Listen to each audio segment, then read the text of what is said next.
उसके बाद अगर मैं बात करूँ HMI और GOT की, देखो आपने हमेशा HMI का नाम सुना होगा बट GOT नहीं सुना होगा। मित्सुबिशी HMI को GOT बोलता है, ग्राफिक ऑपरेशन टर्मिनल। ये एक बेसिकली इसने खुद का अपना नाम रखा हुआ है।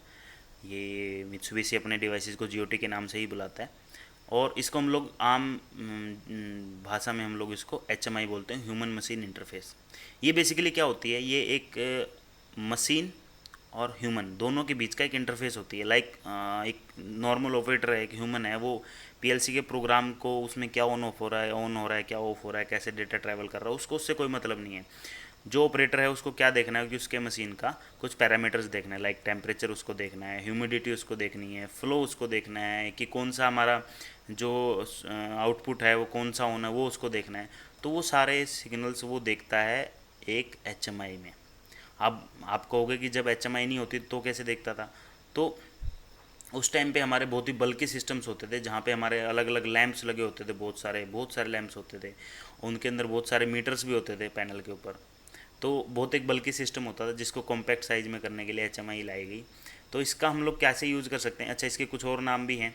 जैसे आप देखोगे तो एक मैन मशीन इंटरफेस भी इसको कहीं बोला जाता है, इसको ऑपरेटर इंटरफेस टर्मिनल भी बोला जाता है, लोकल ऑपरेटर इंटरफेस भी बोला जाता है, और ऑपरेटर टर्मिनल भी बोला जाता है। ओवरऑल मैं बात करूँ तो सिंपल सी बात है, ये डिवाइस जो है ये ऑपरेटर के लिए बना है।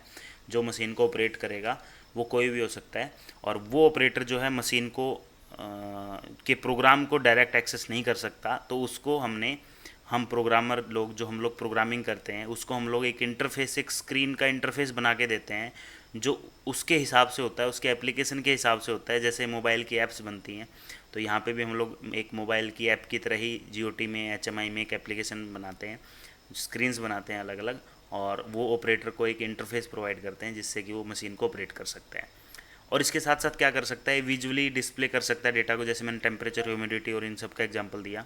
उसके साथ साथ वो प्रोडक्शन टाइम को, लाइक अभी क्या टाइम चल रहा है प्रोडक्शन का, किसी कहीं कहीं पे प्रोडक्शन जो है अलग अलग टाइम पे स्टार्ट होती है, तो कितनी देर से प्रोडक्शन स्टार्ट है वो सब कुछ हम लोग यहाँ से ट्रैक कर सकते हैं।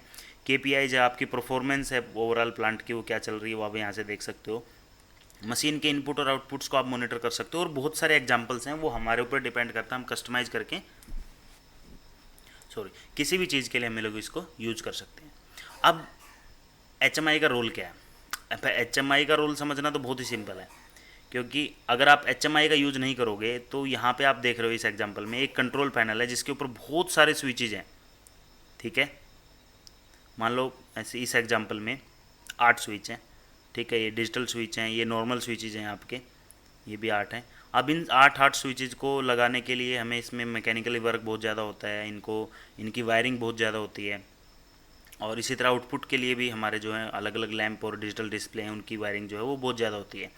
तो इस बल्कि सिस्टम को कम करने के लिए और एक सिंपल ग्राफिकल फॉर्म में बनाने के लिए हम लोग HMI का यूज़ करते हैं। यहाँ पे एक ही स्क्रीन में सिर्फ एक कम्युनिकेशन वायर होती है जो हमारी PLC के साथ कनेक्ट होती है, उसी के साथ हम लोग सारा काम ये कर सकते हैं। तो HMI हमारे सिस्टम को जो सिंपल बनाती है, और यूज़र के लिए एक ग्राफिकल फॉर्म में मशीन को समझना बहुत आसान हो जाता है।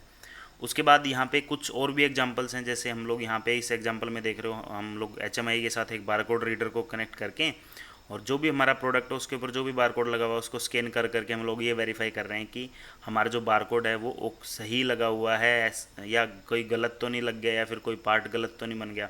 तो ये सारा कुछ हम लोग यहाँ से HMI के साथ, HMI की हेल्प से हम लोग कर सकते हैं, जिससे हम लोग देख सकते हैं कि ये बारकोड जो है जो इस पर लगा हुआ है उस बारकोड के अंदर क्या डेटा है। आप यहाँ पे ABC ऐसे आपको डेटा दिखेगा। उसके बाद अगर मैं बात करूं HMI और PLC के बीच के इंटरफेस की, तो इंटरफेस लाइक हम PLC और HMI को कैसे कनेक्ट कर सकते हैं वो उसकी मैं बात कर रहा हूँ, नेटवर्क की बात कर रहा हूँ। तो यहाँ पे हम लोग इथरनेट, जो सबसे सिंपल सबसे ज़्यादा यूज होने वाला नेटवर्क है, उसको हम लोग यूज़ कर सकते हैं। RS-232, RS-422, RS-485, ये तीनों जो हमारे सीरियल के कम्युनिकेशन सिस्टम हैं इनका हम लोग यूज़ कर सकते हैं। CC लिंक जो मित्सुबिशी का नेटवर्क है उसको हम लोग यूज़ कर सकते हैं।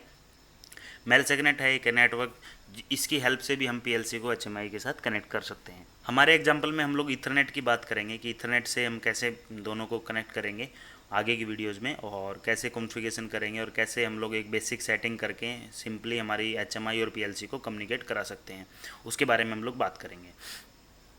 तो आज की वीडियो में बस इतना ही था।